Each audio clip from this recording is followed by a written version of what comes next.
So, kids, before we navigate to the meat, let's go over some housekeeping issues. I'll try to keep this short because, well, that'll come in handy in a minute. In the past, I know I've done several segments. I've done So That Happened. I've done Stupid People Are Stupid and The Last Laugh. I've done all of that. And lo these many days since the last time I puddled, I've been sitting and thinking about what a full show actually is. And I've come to the realization that there was nothing that I was doing that wasn't original. Everybody does news and commentary, especially on the platforms that I'm on. And I'm no different. And I need to do, basically what I need to do is I need to keep consistent, which is something that I mentioned in the past. I think even last week I said that I need to do something that is consistent so I can actually continue to put a show up every week. Well, I know that I can sit down and write something, at least one thing every week, right? And in this particular case, TikTok is a blessing because I can sit there and write something that is less than 10 minutes long, maybe even 10 minutes long. I can put it up on the TikTok. I can put it up as an article on my website. I can put it in various different places, and I can do this video showing here. So that's what I'm going to do. So you'll get one segment from me at least once a week that is the podcast or the TikTok or the thing, but it is going to be one thing that is in so many different places. You'll get sick of it. So many places that you will go. You're heading to the toilet now. What? Okay, there it is. So moving on to the meat. And this isn't going to be a very popular take, but, here's the thing. I think there are two different kinds of television. Reality TV. Right? Two different kinds of reality TV. There's the kind that takes you through a process that has a tangible result at the end, like a car restoration show or a house renovation show or something like that.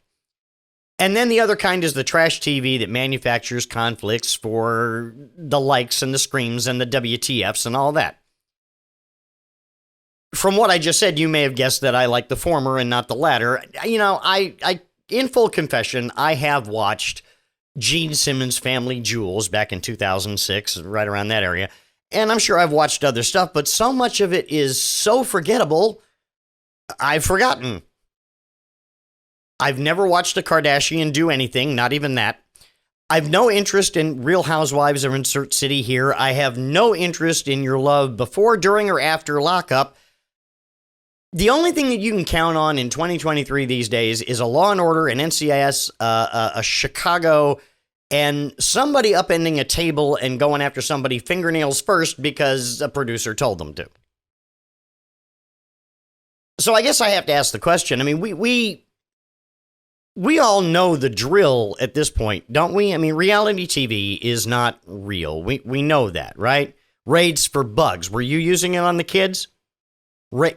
Reality TV is not real. Maybe it was at one point. Maybe I'm really naive in my real world when people stop being polite and start getting real self.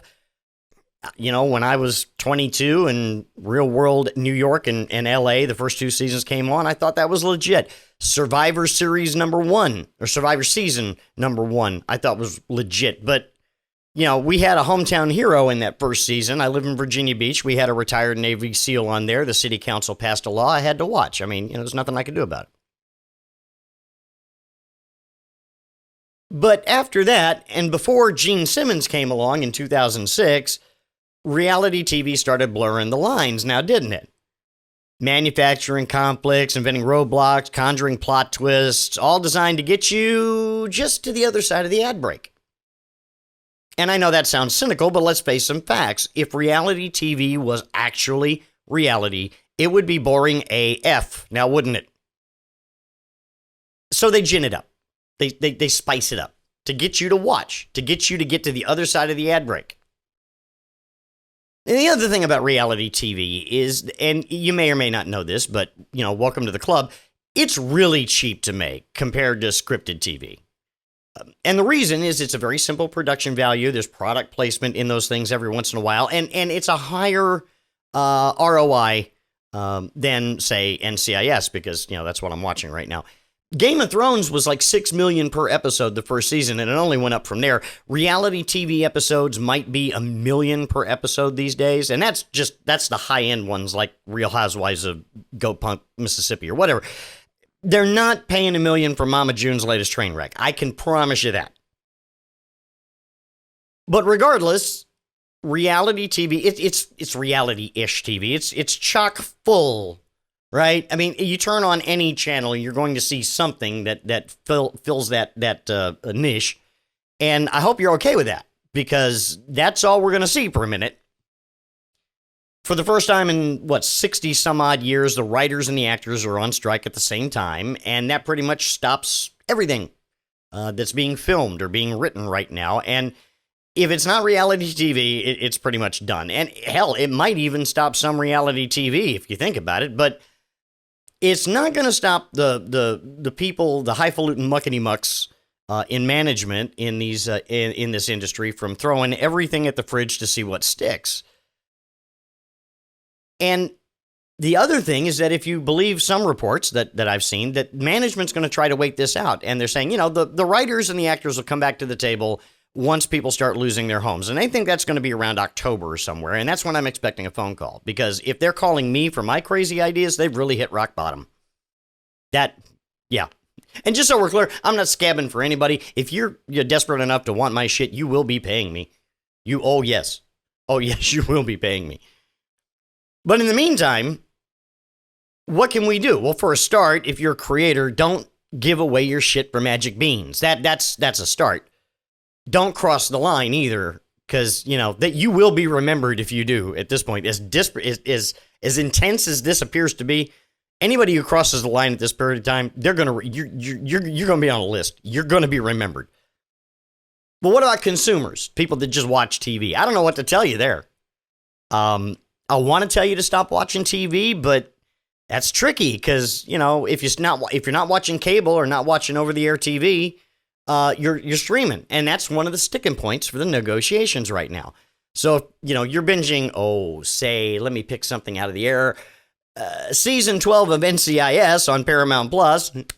What? No, I'm sorry. We'll move on. I'm part of the problem. And what about AI, which is the other thing? I heard a report that they want to take like an extra, and they want to scan them, pay them once, and then use that image in perpetuity. And that's not cool at all, guys. And if that's true, then they need to come up with some other arrangement. You can't do that, son.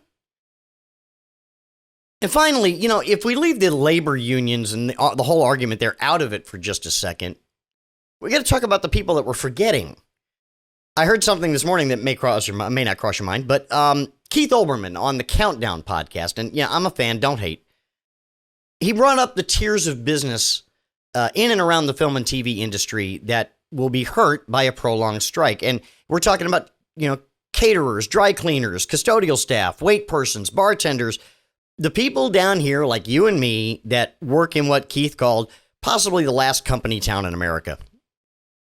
And he may not be wrong about that, but, everything revolves around the film and TV industry in Los Angeles. Maybe out of 10 people, maybe 6, and if it shuts down, I mean, that's an economy thing.